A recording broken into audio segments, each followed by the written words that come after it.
from 8th CBSE. Today here on the behalf of Guru Drona Science Academy, I am standing.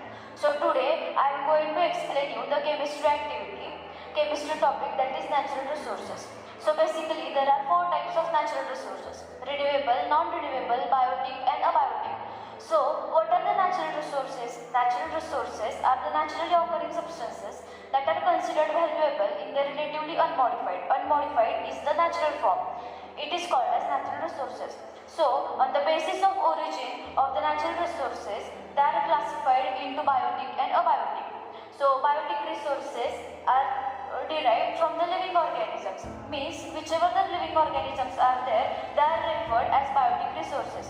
So what are the biotic resources? Some of the examples of the biotic resources are human beings, animals, dogs, cats, etc. Now non-abiotic resources. Abiotic resources are the non-living things. They are derived from the non-living world. Examples of the abiotic resources are coal, petroleum, etc. So, on the basis of availability of the natural resources, they are classified as renewable and non-renewable.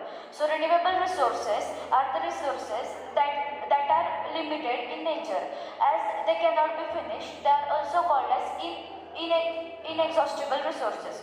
So, some of the examples of renewable resources are sunlight, air, water, soil, etc.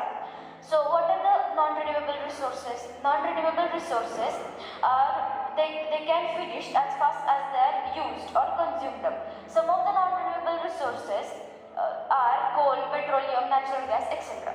Thank you.